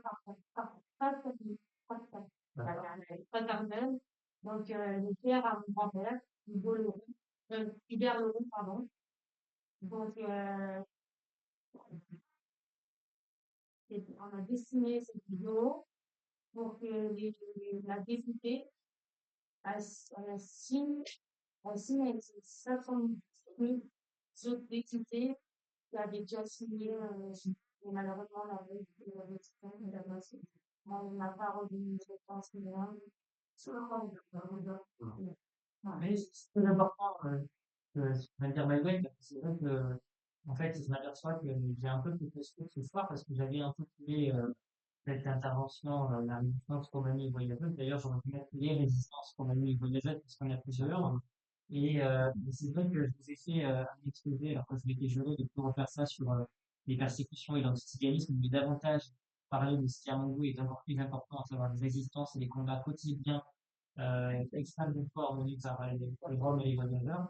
Je crois que le témoignage de Mayon et Corail est particulièrement éloquent en la matière parce que, en fait, moi, je ne suis pas capable, à vrai dire, de citer d'autres euh, collectifs, d'autres groupes de gens qui ont réussi à survivre en Europe à plusieurs siècles de persécutions aussi intenses, allant du génocide et actuellement avec un génocide particulièrement violent. Et aujourd'hui, ce qu'il faut comprendre, c'est que il y a beaucoup de gens dont je vous ai parlé qui ont été chez les grèves. L'année dernière, suite à l'intervention de ceux qu'on appelle chez nous les pistés, des chimiques en Rome, en Romanès et en Manouche, eh bien, il y a eu une mobilisation de la famille avec le lancement d'une pétition, avec des articles de presse, avec des protestations, avec une interpellation publique de la préfète qui quand même préfète était aux commandes de cette intervention militaro-policière quelques jours avant la tenue de la marche en hommage à Raymond Burel, et qui s'est pointé comme si de rien n'était. Mais la famille l'a interpellé avec beaucoup de vaillance et de courage et l'a obligé à rendre des comptes, et la famille a obtenu un rendez-vous à la préfecture pour avoir un engagement de l'absence de réitération de ce genre d'intervention. Bon, pour le moment, ne s'est pas reproduit alors qu'il est assez fréquent. Mais bon, ça prouve qu'il y a quand même un combat qui est particulièrement fort et des combats qui sont particulièrement forts. Le combat qui est mené depuis plusieurs mois pour que, enfin, 80 ans après la fin des persécutions, le génocide qu'ont subi nos vieux et les anciens soit enfin reconnu et que le délit cesse, que le délit s'arrête. Mais je pourrais parler également énormément de lutte. Je vous ai parlé de 15 ans de lutte des femmes de l'Azovas.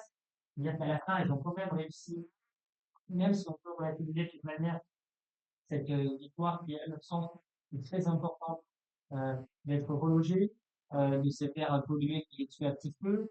Mais on pourrait parler du combat exemplaire et de la force exemplaire d'Aurélie Garand. Mais on pourrait aussi parler de tout un tas de luttes quotidiennes face à une société particulièrement hostile qui est la société des gadgets. Moi, je veux dire, ma grand-mère, qui était Inousse, notamment, c'est une femme qui a transmis cette vaillance, cette combativité, et elle ne s'est jamais laissée faire. C'est une femme très forte, et elle m'a toujours appris à ouvrir ma gueule face aux gadgets, face à ceux qui nous infligeaient et qui voulaient nous faire la misère. Et je vous parle d'elle parce que notre rapport à la vie, c'est un rapport combatif permanent et constant. Et par exemple, un des terrains de résistance principal des voyageurs, c'est la mort. Ça veut dire quoi? Ça veut dire que, par exemple, lorsque des voyageurs, et c'est l'objet de mon mémoire de recherche à l'école des études en sciences sociales, sont enfermés de manière récurrente et régulière en prison. Il faut savoir que proportionnellement, c'est une des populations les plus présentes et les plus surreprésentées dans les institutions carcérales, mais notamment dans les maisons d'arrêt. Eh bien, il y a des mobilisations très importantes de ces voyageurs prisonniers dans les prisons. Les voyageurs prennent souvent la tête des mutineries et des émeutes contre les mauvaises conditions en prison et contre les sévices de la prison, mais aussi à l'extérieur des mobilisations des familles particulièrement importantes, notamment lorsqu'il y a des refus particulièrement indécents de l'administration pénitentiaire et du ministère de la Justice d'accorder des permissions de sortie pour les obsèques et les enterrements d'un proche, notamment d'un père ou d'un frère. Il y a tout un tas d'émeutes et d'insurrections extrêmement dignes, extrêmement fortes de familles de voyageurs. Euh, Ça a pu être le donner lieu notamment des blocages d'autoroutes, etc., assez importants à Rouen dans les années 2010.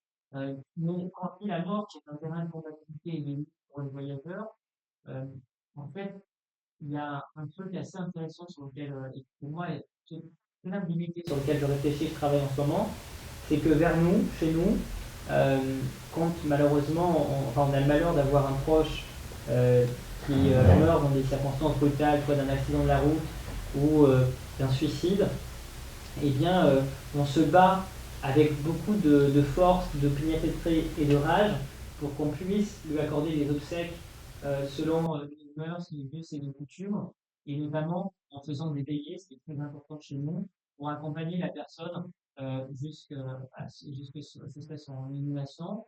Et en fait, il y a une grande confrontation avec les autorités, notamment lorsque en fait il est prévu de faire des autopsies qui peuvent prendre plusieurs jours et plusieurs semaines. Les familles se mobilisent pour que celle-ci soit faite immédiatement et pour qu'on puisse se recueillir auprès de nos proches défunts. Et je trouve ça plein de force et d'unité. Et dernièrement, à Tours, ça a donné lieu à une très forte mobilisation. Il y avait plus de 300 voyageurs qui s'étaient mobilisés pour un jeune qui est mort dans l'accident de la route et qui avait avec leur père bloqué des troupes pour pouvoir euh, récupérer le corps de son fils défunt et le veiller. Et bon, ça peut paraître, bon, l'année assez nordique et puis ça peut paraître ironique pour beaucoup de gens qui ne font pas ça, mais chez nous, c'est quelque chose de très important de pouvoir garder notre autonomie, nos manières de faire, nos manières d'être au monde. Et on se bat avec force pour les préserver. Et quand je parlais de résistance au pluriel Roumanie voyageuse, c'est ça, c'est fait de se battre et de vivre en territoire hostile. Et de réussir malgré cette hostilité extrêmement forte que je vous ai longuement décrite, à garder un sens de la tête particulièrement fort, et garder une joie de vivre particulièrement forte, une présence extrêmement forte et extrêmement inspirante pour le reste de la société. Parce qu'il y a une digitalisation continue, si je peux me permettre le terme, de la société française, dans la mesure où, ne serait-ce qu'en région parisienne, dans les quartiers populaires, il y a énormément d'occurrences à des mots en romanesque et en ouche. Mais il y a aussi tout un tas de pratiques qui sont diffusées dans la société. Et puis, euh, aussi dire que, en fait, il y a des choses très positives. Par exemple, les rapports au monde, Roumanie et voyageurs, qui sont, enfin, chez nous, en romanais, c'est un concept qui s'appelle le romanité, qui désigne les rapports au monde singuliers, des manières de vivre, des manières d'habiter le monde, des manières d'être au monde, des manières de percevoir le monde, des manières d'être en contact avec le monde, qui sont très inspirantes et qui sont très différentes de la notion d'identité. Parce que la notion d'identité, c'est quelque chose de fixe, d'immuable. Et nous, on est un peu quelque chose de mutant, quelque chose de mouvant. Et ça, c'est très inspirant pour moi. Les collectifs Romani Voyageurs, c'est la multiplicité. Tout à l'heure, Nathalie, qui dit une expression très inspirante, c'est ce qu'elle appelait les peuples, des collectifs mosaïques. Mais on pourrait reprendre aussi ce que dit Glissant, sauf que, Édouard Glissant, sauf que nous, on n'est pas sur des îles, mais un peu cette notion de peuple archipel. Et ça, c'est particulièrement fort, notamment à une heure où il y a une cristallisation des tensions autour de l'identité, de l'identitarisme. Nous, on incarne quelque chose qui est mutant, mouvant, et qui, je pense, peut être très inspirant, et qui n'est pas du tout figé. C'est-à-dire que ces groupes, qui sont dans beaucoup différents les uns avec les autres, ils se mélangent euh, beaucoup. Moi, j'en suis le parfait exemple quand je vous dis que ma mère, elle est Sinti, euh, gitane, euh, et yéniche, et mon père est voyageur et non. Ou encore dernièrement, j'ai beaucoup lutté ces derniers jours avec une famille, la famille François, dont je peux peut-être vous parler pendant quelques instants parce que j'ai une bonne nouvelle à vous annoncer, qui d'ailleurs, je vais terminer sur un élément de résistance voyageuse en Roumanie, revenir au sujet initial qui devait être celui de cette petite présentation, de cette petite échange, la question de la résistance, la question de résistance.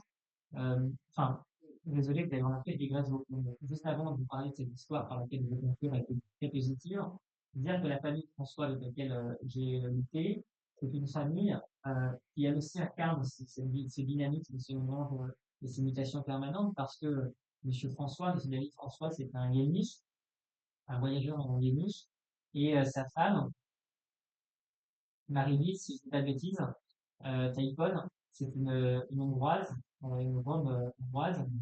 Et donc, bon, bref, c'est très intéressant, mais je pourrais aussi vous parler, en la matière, de tous les manouches qui se disent manouches bretons, qui parlent le manouche et breton, de tous ceux qui sont des manouches en Alsace, notamment les Schmitt, mais aussi les Hoffmann, et les Weiss, qui sont trois grandes familles de manouches en Alsace, et qui sont les derniers à parler, parmi les derniers gens à parler alsacien.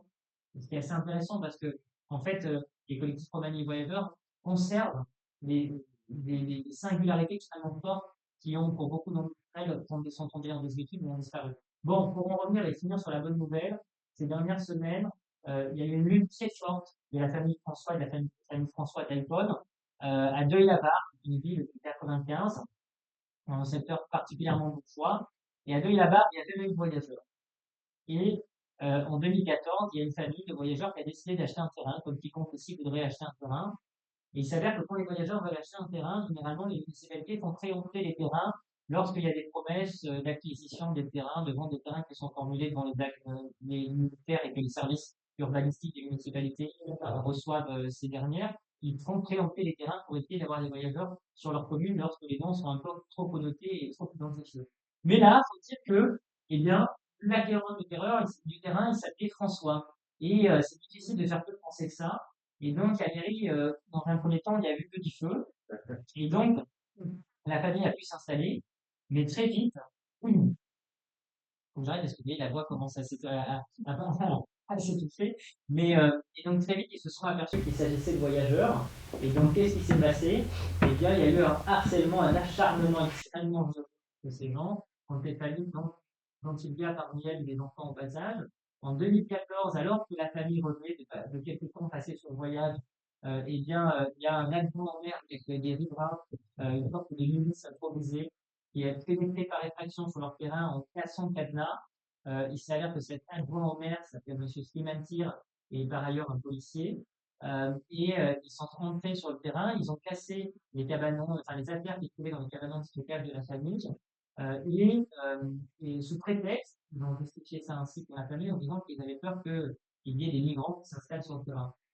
Et donc, faute de chance pour ces assaillants, ce jour-là, la famille revenait de quelques temps passés sur le voyage, et donc ils ont pu dénoncer qu'ils ont tué leurs agresseurs et les envahisseurs, si je puis me permettre ce terme, qui voulaient pénétrer sur leur propriété de manière extrêmement violente et provocatrice, en les mettant en danger. Mais la municipalité n'est pas arrêtée là et ça a coûté à la famille a été contactée là. Bien sûr, ils n'ont toujours pas eu de procédure. Mais le harcèlement a continué, c'est continué, c'est intensifié jusqu'à ce qu'il y a maintenant 4 mois, à la municipalité prenne une série d'arrêtés pour des motifs aussi fallacieux les uns que les autres, comme des risques d'éloulement ou encore de travaux d'assainissement, pour parer le bout de la rue Bourgeois, qui est la rue qui permet, le bout de la rue Bourgeois, qui est la partie de la rue qui permet à la famille d'accéder chez elle. Donc il y a 4 mois, ça a commencé par des blocs de béton qui ont été placés dans le portail de la famille pour empêcher la famille de revenir sur son terrain après plusieurs mois passés sur le voyage. Donc des blocs en béton ont été installés dans le portail. La famille avait trouvé son grillage pour rentrer sur son terrain. Ça n'a pas suffi. Donc la mairie a voulu aller plus loin et la mairie a décidé de séquestrer chez eux en installant des blocs de béton de chaque côté de la rue, en installant un dispositif de vidéosurveillance qui les filmait en permanence, qui filmait leurs allées et venues, et en mettant en place, par lequel il était atteint en la matière, une unité mobile, des compagnies de sécurité qui surveillaient là aussi leur mouvement lors de la nuit dans laquelle, la journée dans laquelle a été installé les blocs de béton. Et par ailleurs, parce que ce n'était pas suffisant, les effectifs de la municipalité sont retournés installer des barrières pour aussi empêcher leur mouvement piéton. Donc c'est vraiment une situation qui a lieu depuis maintenant 4 mois, qui est extrêmement grave. Pour ceux qui s'intéressent, j'ai écrit un petit article qui est paru hier dans lundi matin et qui raconte un peu ça. C'est extrêmement grave. Mais bon, ce qui est intéressant, c'est que les voyageurs, ils se sont pas laissés faire, ils se sont battus. Monsieur François, il a enregistré une vidéo a touché énormément de voyageurs. La vidéo, elle a été publiée sur une fois, il est colossal, et il a fait un appel retentissant à la mobilisation pour dénoncer ce qui lui est arrivé. Et il y a eu une grande solidarité, et en quelques jours à peine, il y a une mobilisation avec une défaite ici dans cette ville qui est vraiment la ville la plus connue du pays, qui s'est mise sur pied. Il y a eu 100 voyageurs qui, pour la première fois de leur vie, ont pris part à une marche pour la majorité d'entre eux, et ont demandé la fin du harcèlement. Parce qu'il faut savoir que cette mairie a été condamnée à deux reprises par des ordonnances le tribunal administratif, pardon, pour être dans un vocabulaire plus correct sur le plan juridique, a délivré 2 ordonnances enjoignant la municipalité à retirer les blocs de béton et les dispositifs de vidéosurveillance. Malgré tout, la municipalité a décidé de poursuivre et maintenir ce harcèlement. Donc, c'était extrêmement violent pour la famille. Et La bonne nouvelle, c'est que grâce à cette mobilisation inédite, grâce au lancement d'une pétition qui a atteint plus de 15 000 signataires, voire plus à l'heure où je vous parle, grâce à cette manifestation extrêmement combative et pleine de panache et de courage, eh bien, la famille a réussi à obtenir une nouvelle victoire ce soir avec le Conseil d'État qui a rejeté eh bien, la saisine de la municipalité, qui a délivré une ordonnance pour une nouvelle fois exiger que la municipalité retire le bloc de béton. Cette municipalité est clairement hors la loi et particulièrement anti-cigale, donc que la décision du Conseil d'État va suffire à la contraindre à retirer ces blocs de béton, bien sûr. Ce qui est sûr, c'est que la problématique de la famille elle est exemplaire, et que si la famille doit retirer les blocs de béton par elle-même, elle le fera. Donc tout ça pour terminer sur un combat, une résistance, l'histoire d'une résistance qui montre que les voyageurs, les Roms, sont en combat permanent contre un territoire et un espace hostile et des gens hostiles. Et à la fin, on gagnera. Et à la fin, on gitanisera. Et à la fin, on convertira la société parce que vous savez, ma grand-mère, elle était souvent Richie. Euh, je pense qu'un jour, les gadgets deviendront des voyageurs et les voyageurs deviendront, pardon, les voyageurs deviendront des gadgets et les gadgets deviendront des voyageurs.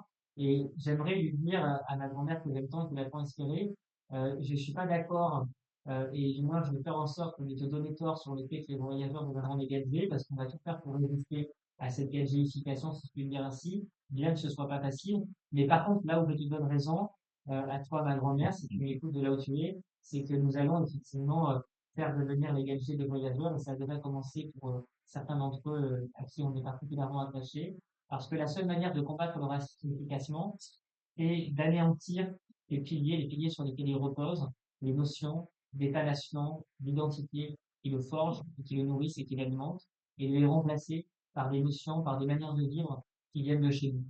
Voilà, merci. Je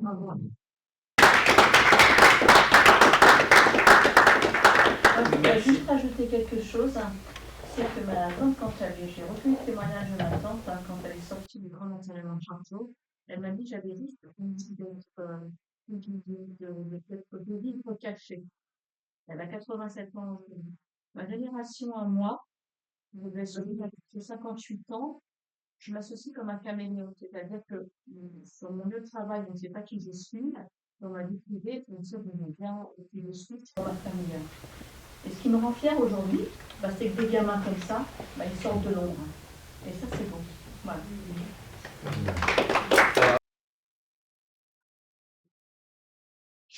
Et excusez-moi de pas de prénom. Maïwen, Flora. Merci beaucoup, Richie. Maïwen, Flora, c'était non seulement très intéressant, j'ai pas fait une leçon, j'en ai pris une bonne dizaine de leçons ce soir.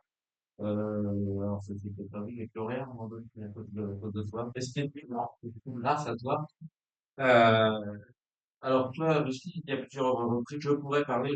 Moi, ce que je propose, c'est que tu reviennes. Que tu reviennes parler un jour. Il y a beaucoup de sujets qui m'interpellent, notamment quelque chose il faudra qu'on parle tous les deux ensemble parce que mon dernier livre, moi, portait sur la mort des sans-abri et le deuil des proches des sans-abri. Donc la mort, c'est quelque chose d'essentiel qui effectivement dit beaucoup du traitement du société, ce qu'on fait les gens. Alors j'aurais 12 000 questions à te poser, mais j'en ai gardé deux. Deux, voire même une, je vais essayer de le résumer. Et c'est une question qui s'adresse à vous deux aussi. Parce que, ouais, bien. Parce que nous avons avec beaucoup d'assistance, parlé d'une forme de racisme de l'État. C'est bien que tu en aies parlé. Le racisme de l'État qui ne concerne pas forcément que les voyageurs d'ailleurs, mais qui a la forme structurelle, racisme. Mais il y a aussi une autre forme de racisme qui est au premier que moi je constate vis-à-vis des voyageurs. Je vais vous en donner un exemple. Date pas plus tard de cet après-midi où j'appelle un ami que je sais, comme moi, gauchiste, antiraciste profondément. Et je lui dis, tu sais, ce soir, c'est cool, il y a Richie Thibault qui vient, et il vient nous parler du racisme anti-cigane. Et que me répond mon ami? Il me répond, écoute, c'est bien, Mais quand même, moi, à chaque fois que j'ai eu affaire à des gitans, ça s'est jamais bien passé. Et en fait, j'ai souvent eu le sentiment que vous êtes quand même les, ceux qui vont mettre d'accord tous les racistes du monde. Il y a une espèce de, une espèce d'accord des racistes entre eux qui peuvent se détester pour trouver ça. J'en avais encore l'exemple de Ces ce sketchs dégueulasses, je pense à un sketch de Jérémy Ferrari, je pense aussi à un sketch de l'émission qui s'appelle Coco Voix, je pense à toutes les parodies qui ont été faites des fameuses parodies des Lopez, des choses comme ça. Je voudrais savoir comment est-ce que vous l'avez vécu, vous, ce racisme du gadget moyen. Est-ce que vous l'avez ressenti? Est-ce qu'il s'est exprimé à votre égard? Comment tu expliques que les gens voyagent plus que d'autres? Et à mon avis, parmi les voyageurs, les Roms encore plus que d'autres, j'ai l'impression qu'il y a un consensus pour détester les Roms. Comment tu expliques qu'ils se diffusent dans la population? Et je sais plus. Je sais plus. Déjà pas mal comme question. Non, non, il n'y a pas encore il y a pas encore le point d'interrogation. Donc comment vous l'avez vécu? Et comment tu expliques qu'ils se diffusent aussi facilement? Et quel est le processus qui passe du racisme d'État vers ce racisme ordinaire? Voilà, Peut-être tu as une demi-heure. peut-être qu'on peut commencer par Nora, comment tu as vécu le racisme et quoi tu expliques? Bah, au début, ça allait. J'étais en petite section, en petite section maternelle, c'était la grande section, ça a été. Et après, je suis arrivée je sais plus spécial de ça a été. Après, quand je suis arrivée au collège, il faut savoir que dès que ça que moi, j'avais presque toute ma famille dans le même collège que moi. Donc, il y avait tous mes cousins avant et tout. Et à partir du moment qu'ils savaient que j'étais de la cousine de un tel et un tel, ah bah, je vais pas l'approcher, sinon on va avoir des problèmes, et tout, ça.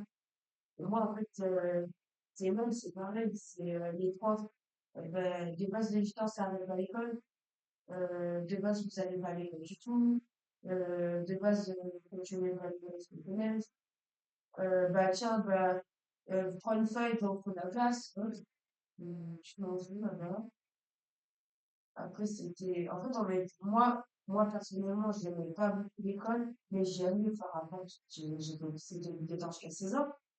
Et pour pas que mes parents aient des problèmes, mais c'était que tu te laves pas, retourne chez toi.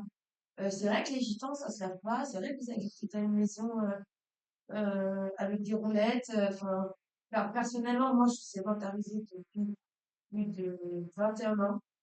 J'étais même pas née, j'étais déjà assistante d'imposée. Euh, Tu faisais quoi? Tu recevais quoi? bah, en fait, moi, je sais d'où je viens. Donc, en vrai, après, par contre, si ça continue, au bout d'un moment, ça prend pas bien. Mais après, au bout d'un moment, comme je dis, il y a des bons, il y a des bons et il y a des mauvais. Au bout d'un moment, quand tu fais trop loin, bah, c'est sûr que ça va pas aller, c'est logique. Et, mais en vrai, ça allait. Moi, après, je sais que j'ai pas eu plus de galères que ça au niveau harcèlement, au niveau, que personne m'approchait. En fait, tout le monde avait peur de moi. Alors, pourtant, j'étais gentille, hein, mais, et j'étais, quand j'ai eu des retours sur mes profs de primaire, sur mes profs de collège, qui disaient que j'étais tout le temps bienveillante à vouloir aider les. Même moi, si je comprenais pas, j'essayais d'aider les autres et tout. Et bah, il y en a plein, ça les a choqués, en fait, parce que, bah, eux, ils pensaient pas ça du tout. Marianne? Alors moi, pareil, en fait, mon père, moi, c'est un non-gitan. Ma mère s'est mariée avec un non-gitan, donc ça veut dire que petit, on parlait pas gitan, on parlait comme mon père non-gitan, donc on savait quoi faire. Donc pareil, maternelle impeccable, primaire, CM2, ça a commencé. C'est pas mes cousins pareil, dans la même école, tout ça. Donc, ça gitane, on retourne dans ta à Raval, plein de choses qui s'ensuivent, va te laver, mais tu payes pas l'eau et le courant, ni les impôts, Bien sûr. On va t'aider. ça. Arrivant en euh, sixième, j'étais une personne très renfermée sur moi-même. Donc j'avais mes cousins, tout ça. Donc quand ils ont su pareil que j'étais la cousine d'un tel, un tel, c'est parti un peu loin. J'ai quand même retourné dans la caravane. Une fois, j'arrive en fin de troisième, j'arrive. Madame, excusez-moi, bah, j'ai oublié ma trousse chez moi. Ouais, de toute façon, tous les gens du voyage, vous avez jamais rien. Donc, bon, elle me dit ça. Moi, mon père, j'entends mes parents, ils ont toujours dit de pas répondre. Là, j'ai obligé de répondre. Je suis grand que moi. Lycée, là, je suis au lycée, je continue les études. Ça se passe tellement bien. Ils savent d'où je viens, ils savent que je suis moi. Donc, je me cache pas. J'essaye de pas parler quand même tout le temps à longueur de journée, mais ils savent comment je suis, ils savent d'où je viens. Ça se passe tellement bien. Je suis bien entourée. Et j'ai sixième, je l'ai un peu mal vécu parce que bah surtout que j'étais beaucoup renfermée sur moi-même. Enfin, collège, j'ai clairement, je me laissais faire, donc j'étais vraiment pas bien, j'avais mal vécu. Donc ma mère elle me disait on s'en fout, qui les écoute pas, si tout ça, bah déjà les faire voir. Donc beaucoup de bagarres suite à ça, parce que bah t'es une gitane, tu vas pas à l'école, tes parents s'occupent pas de toi, plein de choses comme ça. Donc moi ça partait en bagarre. Et même pour le brevet, t'es une gitane, t'auras jamais le brevet. Bon bah ok, bon bah j'ai eu mention. Donc bon, vous pouvez dire quoi là? Vous pouvez dire quoi? Donc ma mère elle m'a dit on s'en fout, tu sais d'où tu viens, t'as de la chance d'avoir t'as de la chance d'avoir deux origines différentes, gitan et non gitan. Donc tu sais d'où tu viens, tu sais tes valeurs, tu sais tout ça. Donc moi j'ai des parents très compréhensifs et surtout au niveau harcèlement. Parce que bah, déjà ma petite sœur en CP, la prof voulait pas d'elle parce qu'elle faisait partie de la communauté des gens du voyage. Donc elle voulait pas d'elle dans sa classe. Donc, ma mère lui a fait comprendre qu'on était des humains comme les autres, qu'on avait des jambes, des yeux, un nez, que c'est pas parce qu'on faisait partie de la communauté des gens du voyage qu'on devait être rejeté. Donc elle l'a accepté dans sa classe, mais bah, ma petite sœur CP restait toute seule dans la classe, que quand elle levait la main avant tout le monde, bah, c'est elle qui passait la dernière. Donc sur ça, mes parents sont très compréhensifs, mais moi, ouais, personnellement, collège, je l'ai mal vécu, très très mal vécu. Et peut-être juste, c'est important, tout à l'heure tu disais que tu as vu beaucoup pister les Schmitt avec des mitraillettes, tout ça, venir chez vous souvent, enfin vers ton grand-père. Est-ce que tu peux nous raconter un peu ça? Bah, nous, en fait, depuis tout petit, on habitait, donc en fait, à force qu'il venait, on était même trop étonnés, quoi. Non, ouais, c'est ça, on était même plus choqués, des fois, il venait pas il venait pas que le matin, il venait aussi l'après-midi, vers 16h30, 17h, ils avaient plus d'heure pour venir. Donc nous, bah, on a des cousins plus petits que nous, donc avec leur panier, tout ça, puis voir plein de schmitts, comme on dit, avec bah, des mitraillettes, tout ça, bah, avec la peur, tout ça, l'angoisse, on se cachait en dessous de la table de la maison de chez mon grand-père, le temps qu'il fouillait, tout ça. Mais le plus qui est choquant, c'est que quand ils sont venus novembre dernier, en fait, dans la maison où on se rejoint tous les jours, c'est la maison où ma grand-mère dormait. Et en fait, la police a. Donc, c'est ma chambre où ma grand-mère dormait depuis qu'elle est décédée, personne ne rentre, tout ça. Et là, un pauvre paiement. J'attends, personne qui rentre. Et en fait, la police, elle est rentrée euh, l'année dernière, au mois de novembre. Et bah, elle a tout détruit dans la chambre des câbles de ma grand-mère. Elle a tout. Alors, ils ont ouvert son truc à cadenas, ses souvenirs. Ils ont tout jeté par terre. Euh, plein de choses comme ça. C'est ça qui m'a choquée. Parce qu'ils n'ont pas eu de pitié. Mais pourtant, L'interprétation d'enfermement. j'aime. Dans la chambre. Mais à quoi ça s'arrête qu'elle signe pas dire que, juste Non, mais pour, ils avaient pour répondre à la question, dire que ce qui est très violent avec l'antiziganisme, c'est que tu le subis quand tu es vivant, mais tu continues à le subir quand tu es mort. Et c'est-à-dire qu'on s'attaque même aux morts. Et on le voit notamment, il y a eu une enquête sur Mediapasta, dont je ne me souviens plus de la journaliste qui l'a faite, mais une très bonne enquête dans laquelle elle explique que il y avait plein de profanation des tombes de voyageurs, notamment dans le sud, qui est la famille Winterstein, qui a des tombes qui ont été saccagées, et sur lesquels il y a des instructions et travailler. Et donc ça dit quand même quelque chose que, et même là, quand on parle du petit coin de recueillement qui a été fait par la famille pour leur mère, leur grand-mère, le fait qu'il y ait des gendarmes, des policiers s'y attaquent, ça montre que même la mort n'est pas une limite à cette haine, tellement cette dernière est puissante et violente. Et pour répondre en quelques mots à ta question, avant de donner la parole à Frédéric, le sondage, c'est très intéressant. C'est vrai que quand on est voyageur, dès notre enfance, parfois même avant d'arriver au monde, on subit ce racisme. Et on subit par des interventions policières où on voit des policiers et des gendarmes venir de manière très récurrente chez nous, arrêter nos parents, envoyer nos parents, nos pères en prison. Et on est privé de nos pères pendant notre enfance. Je veux dire, être privé d'un de ses parents pendant son enfance de manière récurrente avec des séjours récurrents en maison d'arrêt, c'est quelque chose qui est particulièrement violent. On le vit à l'école en étant seulé, insulté, rabaissé. Et si on veut être intégré dans le groupe par les camarades de classe, eh bien, il faut jouer le rôle du consultant, entrer dans la peau et dans la figure du gitan et du tzigane, euh, dire, jouer, moi quand j'étais au collège par exemple, mais en gros, il fallait que pour être bien vu et pour jouer mon rôle de bon gitan, que me mettre un peu dans la peau, je parlais du sketch d'Européenne tout à l'heure, un peu dans leur peau, je joue un peu ce rôle-là. Et il y a un peu la société finalement quand on est voyageur, quand on est Rome, gitan, Manu, société ou Guinée, elle nous impose, elle nous assigne un rôle. Et il y a une création une création d'une figure du tzigane, du gitan dangereux qu'il faut dompter et contrôler.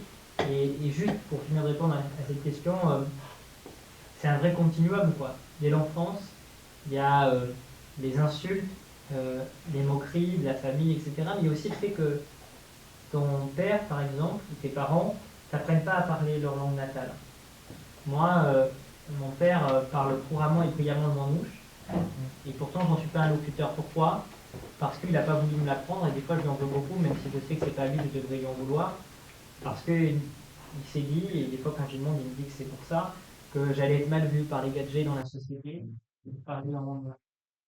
Et au contraire, quand je l'ai accompagné sur le marché, parce que mon père, c'est un vendeur en commerçant itinérant en prod sur chose, eh bien, je le voyais tout petit et c'est vrai que ça m'étonnait à l'époque, la différence avec son parler de chez nous et de parler devant le BLV, à essayer de parler bien français, comme on dit, et à essayer de gommer le type de langage et ses mots, et de manière très théâtrale, de s'habiller comme eux, de se déplacer comme eux. Et ça, c'est vrai que c'est une très grande violence. Mais ensuite, le continuum, c'est la mort. Toute une série de violences, l'exclusion de l'école, le harcèlement, etc. Mais à la fin, tu as la mort. C'est-à-dire que tu peux être tué, exécuté par la police, la gendarmerie. Euh, je veux dire, aujourd'hui, c'est un racisme qui tue énormément. Par exemple, on va raconter une autre histoire. Le premier m'arrête là. Euh, à Chenex, dans la Savoie, la Haute-Savoie plus précisément, en 2023, les années passent tellement vite, c'est assez effroyable, 2024. J'ai entendu ça de quelqu'un qui avait un enfant. Il y a eu un drame vraiment profond. Il y avait un groupuscule de chasseurs anti-tziganes qui s'amusaient directement dans la région à tirer avec leur fusil de chasse sur des familles et sur des terrains de voyageurs. Et les familles avaient été déposées plainte et les voyageurs avaient été aussi visés par ces tirs et la gendarmerie n'avait pas agi. Et donc le résultat de ça a été quoi? Ça a été que seulement quelques jours après ces premiers tirs sur une ville d'accueil de voyageurs, eh bien, deux de ces individus de ce groupuscule de chasseurs anti-tziganes, dont un tireur principal, ont été tirés sur un mobil-homme dans lequel vivait une famille, la famille Rostache. Et au début, il y a eu des impacts de balles sur la bouteille de gaz du mobil-homme, parce que le tireur voulait faire exploser toute la famille, donc à savoir plusieurs enfants en bas âge, un homme et sa femme. Angela Rostache était une mère de famille, enceinte, Il portait un enfant plusieurs mois dans le ventre, et le tireur lui a tiré dessus avec un tir mortier. Et elle est morte sur le palais de son mobil-homme. Et ça dit à quel point cette violence, elle est absolument monstrueuse. Et l'antiziganisme fait des morts. Et des fois, souvent même, la justice blanchit quand c'est le cas des policiers, par exemple, mais même quand c'est le cas d'individus, ceux qui tuent, ceux qui humilient, ceux qui font des violences. Par exemple, encore une autre histoire, et je m'arrête vraiment ici, mais il y a tellement de trucs à raconter quand j'étais à...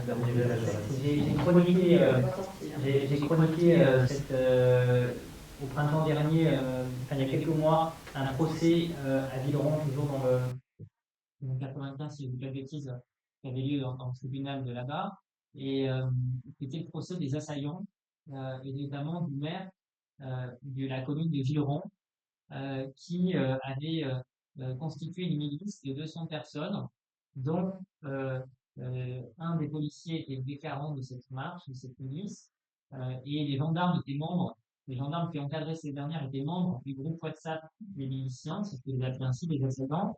Donc c'est dire l'imbrication entre le pouvoir et les individus, pour parler du lien entre société et institutions, souligné tout à l'heure. Et donc ils ont été là-bas, ils ont de manière sans autorisation à dépêcher un bulldozer pour détruire la famille, pour détruire les effets personnels. Il y a des bouteilles, des différentes choses qui ont été jetées sur les voitures, des familles qui ont fui dans la peur. Et qu'est-ce qui s'est passé au tribunal de Pontoise, je ne dis pas de bêtises, eh bien, tout le monde a été relaxé de cette affaire. Alors que le maire, dans la Gazette de Savenir, avait tenu des propos explicitement et qui revendiquait des propos anti-tziganes, disant que le Rhum n'avait rien à faire dans sa commune et qu'il fallait le faire partir. Donc c'est vraiment un racisme systémique et institutionnel. Voilà. Au-delà, notre poste qui disait en fait quelques jours, et qui m'a marqué en fait, c'est liberté, égalité, fraternité, sauf pour les voyageurs. Frédéric? Oui, moi bonsoir à tous. Dire simplement que j'ai le plaisir d'entendre Mesdemoiselles, petite fille de Raymond, avec qui j'ai partagé aussi pas mal d'années avec André Fauzel. Mais juste dire simplement, pendant longtemps, la communauté avait des difficultés avec la transmission, hormis des aspects culturels, et de l'histoire en général, notamment sur les photos. Et ce que je voudrais dire à ces c'est donc essayer d'approfondir, de transmettre, de partager, mais au-delà de la question des cercles proches, de famille et autres, pour que les générations reprennent aussi possession de la question de l'histoire et de la conscientisation. Et je trouve que c'est un des plus grands remparts qu'on peut avoir par rapport à ce qu'on vient d'entendre sur l'histoire passée, mais ce qui augure aujourd'hui sans un petit peu ce risque de nous tomber dessus n'est pas d'une bonne facture, si je puis dire. Tout simplement parce que cette renaissance ou cette extension du racisme, évidemment, aujourd'hui on parle des Tziganes, des Sinti et des Miches et autres, mais regardez ce qui se passe regardez aussi quand on parle des génocides, l'Arménie, l'Arménien, avec ce qui s'est passé encore au Karabakh. On peut étendre comme ça la non-reconnaissance aussi d'un certain nombre de populations qui ont participé à l'histoire de notre pays. Le continent africain en est plein, et aujourd'hui on n'a toujours pas le début de commencement d'une reconnaissance par ne serait-ce qu'un événement, ne serait-ce qu'une attention, une pierre, quelque chose qui marque ou un marqueur sur l'histoire. Et je pense que la question de l'histoire est extrêmement importante. Et je pense que ce qui serait bien, c'est qu'on puisse aussi trouver le moyen, c'est partager. L'histoire de Raymond, évidemment, c'est emblématique. Moi, j'ai eu le plaisir et l'honneur de partager avec Raymond et André des commémorations, notamment en Alsace, au camp de Stuttgart-Nasswiller. Et c'est vrai que c'est un moment important quand on a des témoins, qui sont des témoins dont on sait que c'est fragile parce que le temps passe et qu'ils vont disparaître. Et ce témoignage, il est nécessaire partagé et transmis. Voilà ce que vous voulez dire. Est-ce qu'il y a des questions dans la salle? On peut poser Quelques questions. On peut aussi poser des questions en se dirigeant, si vous préférez, vers les. c'est commencer ici, après aller là, puis on pourra finir par une signature de livre et de chip. Donc, est-ce que les gadgets attends, aussi, comme tu l'as proposé, discuter de manière formelle, ensemble, si jamais quelque chose comme ça. Faisons ça, c'est mieux. Voilà. Là, c'est vrai, et on peut dire oui, mais pas le travail. C'est possible. Je me garde.